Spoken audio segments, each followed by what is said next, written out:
आज की वीडियो में हम बात करने वाले हैं ड्रग इंस्पेक्टर की जॉब के बारे में। इस वीडियो में मैं आपको बहुत डिटेल और बहुत सिंपल तरीके से बताऊंगा कि ड्रग इंस्पेक्टर की जॉब क्या होती है और भी इसके पॉइंट्स हम कवर करेंगे। जो ड्रग इंस्पेक्टर का जो एग्ज़ाम होता है वो यूपीएससी कंडक्ट करवाती है, एसएससी कंडक्ट करवाती है और स्टेट पीएससी भी कंडक्ट करवाती है। अगर फार्मेसी स्टूडेंट्स के लिए जो ड्रीम जॉब होती है वो ड्रग इंस्पेक्टर की जॉब ही होती है, और फार्मेसी फील्ड में जो सबसे बड़ी जो गवर्नमेंट जॉब होती है वो भी ड्रग इंस्पेक्टर की जॉब ही होती है। तो अगर आपको और डिटेल में जानना हो तो मैंने लिंक मैंने नीचे डिस्क्रिप्शन में दिया है, एक बार उस लिंक पर जाकर जरूर क्लिक करें और वहाँ पर जो लिखा हुआ उसे आप जरूर पढ़ें। इस वीडियो के बाद अगर आपका कोई भी डाउट रह जाता है तो नीचे मैंने इंस्टाग्राम और टेलीग्राम का लिंक दिया है, वहाँ पर आप हमें फॉलो कर वहाँ पर अपने डाउट पूछ सकते हैं। अगर आपका रिस्पांस इस वीडियो पर अच्छा रहता है तो आने वाले टाइम में मैं इसके क्वेश्चन पेपर और सिलेबस और कौन सी बुक से आपको पढ़ाई करनी है इसके ऊपर एक डिटेल वीडियो लाऊंगा, जिससे आपको काफ़ी ज़्यादा हेल्प मिलेगी। तो चलिए वीडियो शुरू करते हैं। एक बार ये देख लेते हैं कि क्या क्या टॉपिक हम इस वीडियो में कवर करने वाले हैं। सबसे पहला है एलिजिबिलिटी, दूसरा है क्वालिफिकेशन कि आपके पास मिनिमम कितनी क्वालिफिकेशन होनी चाहिए जब आप ड्रग इंस्पेक्टर की जॉब के लिए अप्लाई करेंगे।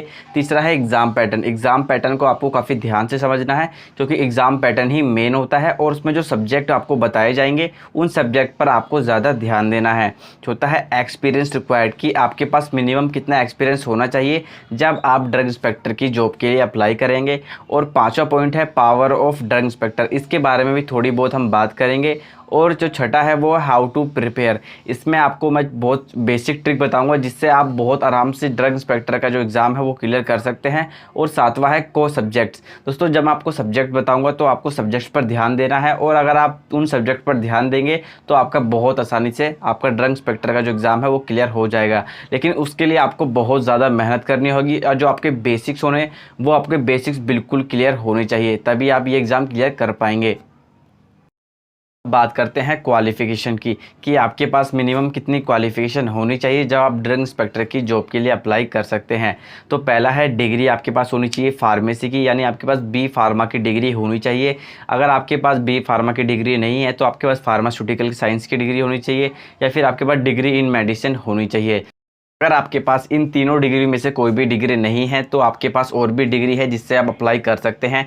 तो दूसरे पॉइंट पर हम आते हैं, degree with specialisation in clinical pharmacology, और दूसरी है माइक्रोबायोलॉजी। तो ये 5 ऑप्शन आपके पास हैं। अगर आप इनमें से कोई भी कोर्स कर रहे हो तो आप ड्रग इंस्पेक्टर की जॉब के लिए अप्लाई कर सकते हो। तो अगर आप एक बायोटेक के स्टूडेंट हैं या फिर आपके पास एक बायोटेक की डिग्री है तो आप सोच रहे हो कि आप ड्रग इंस्पेक्टर की जॉब के लिए एलिजिबल हो, तो ऐसा बिल्कुल भी नहीं है। मैं आपको बिल्कुल क्लियर कर दूं कि जो बायोटेक वाले स्टूडेंट हैं वो इसमें अप्लाई नहीं कर सकते हैं।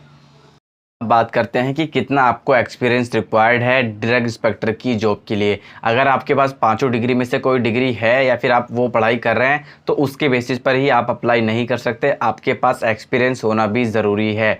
अब ये मैंने यहाँ पर 3 पॉइंट बताए हैं, उन तीनों पॉइंट में से आपके पास कोई एक एक्सपीरियंस होना चाहिए। पहला जो है वो है 18 month experience in manufacturing of schedule C drug. 18 month यानी 1.5 साल आपके पास एक्सपीरियंस होना चाहिए मैन्युफैक्चरिंग का। कौन सी ड्रग्स के लिए? शेड्यूल सी ड्रग्स के लिए। जो स्टूडेंट फर्स्ट ईयर या फिर सेकेंड ईयर में है फार्मेसी के या फिर और किसी फील्ड की डिग्री कर रहे हैं तो उन्हें बता दूं कि जो शेड्यूल सी ड्रग होती हैं वो पेरेंटल बायोलॉजिकल प्रोडक्ट और जो ऑप्थेल्मिक प्रिपरेशन होती हैं वो शेड्यूल सी ड्रग्स में आती हैं। आपके पास ये एक्सपीरियंस होना ज़रूरी है। अगर आपके पास ये एक्सपीरियंस नहीं है तो आप दूसरे एक्सपीरियंस पर आ सकते हैं। आपके पास 18 मंथ का एक्सपीरियंस होना चाहिए in testing of schedule C drug. तो 1.5 साल का आपके पास एक्सपीरियंस होना चाहिए testing of schedule C drugs में। और जो तीसरा ऑप्शन होता है वो आपका आता है 3 साल का आपके पास एक्सपीरियंस होना चाहिए in inspection of firms which manufacture schedule C drug. तो ये तीनों ऑप्शन आपके सामने हैं। तो अगर आप मेरी राय माने कि अगर आपका एक दृढ़ निश्चय है कि आपको सिर्फ ड्रग इंस्पेक्टर की जॉब लेनी है तो आपको पहले 2 ऑप्शन में से एक सिलेक्ट करना चाहिए, क्योंकि 3 साल का एक्सपीरियंस बहुत ज़्यादा हो जाएगा। आप 1.5 साल का एक्सपीरियंस लें और जल्दी से जल्दी उस एग्ज़ाम के लिए अप्लाई करें। अब मैं आपको एग्जाम्पल के तौर पर समझाता हूं कि अगर आप क्लास 12th में हैं और आप ड्रग इंस्पेक्टर की जॉब लेना चाहते हैं तो आपको बी फार्मा में एडमिशन लेना है। और जब आपका बी फार्मा 4 साल का बी फार्मा कंप्लीट हो जाएगा उसके बाद आपको एक फार्मास्यूटिकल कंपनी में जाना है जहां पर शेड्यूल सी ड्रग की मैन्युफैक्चरिंग होती हो या फिर टेस्टिंग होती हो। आपको वहां पर 1.5 साल का एक्सपीरियंस लेना है। जब आपको 1.5 साल कंप्लीट हो जाएंगे तो वहाँ से आपको सर्टिफिकेट लेना है। उसके बाद आप एलिजिबल हो जाएंगे ड्रग इंस्पेक्टर की जॉब के लिए। अब मैं आपको तरीका बताता हूँ। कुछ स्टूडेंट ये सोचते हैं कि वो बिना किसी फार्मास्यूटिकल कंपनी जाए और वहाँ पर पैसे जमा कराकर सर्टिफिकेट ले लें कि आपने यहाँ पर एक्सपीरियंस ले लिया है 1.5 साल का। तो ऐसी गलती बिल्कुल भी ना करें, क्योंकि जब आप डॉक्यूमेंट सबमिट करवाओगे तो उन डॉक्यूमेंट्स की कॉपी ड्रग इंस्पेक्टर के पास भी जाती है, और अगर आपको वहाँ से सर्टिफिकेट मिल गया, उसके बाद आपको ड्रग इंस्पेक्टर की तरफ से वहाँ से अगर कोई ऑब्जेक्शन आता है कि आपका इतनी जल्दी एक्सपीरियंस है वो कैसे हो गया, तो वहाँ पर आपको काफ़ी ज़्यादा दिक्कत हो सकती है। तो आप बिल्कुल सही तरीके से अपना 1.5 साल लगाएं, वहाँ पर काम करें और वहाँ पर एक्सपीरियंस लें, उसके बाद आप ड्रग इंस्पेक्टर की जॉब के लिए अप्लाई करें। जब आप डीआई का फॉर्म भर दोगे तो डीआई बनने के लिए आपको 3 फेज़ से होकर गुजरना होगा। पहला फेज़ है रिटन टेस्ट, दूसरा है फिजिकल इफेक्टिव टेस्ट, तीसरा है इंटरव्यू। तो पहले रिटन टेस्ट में होता है फार्मेसी का, जिसमें मैक्सिमम मार्क्स होते हैं 200 और उसमें टाइम आपको 2 घंटे का मिलता है। उसके बाद दूसरा जो होता है वो होता है जनरल नॉलेज का टेस्ट, इसमें मैक्सिमम मार्क्स होते हैं 50 और इसमें आपको 1 घंटे का टाइम दिया जाता है।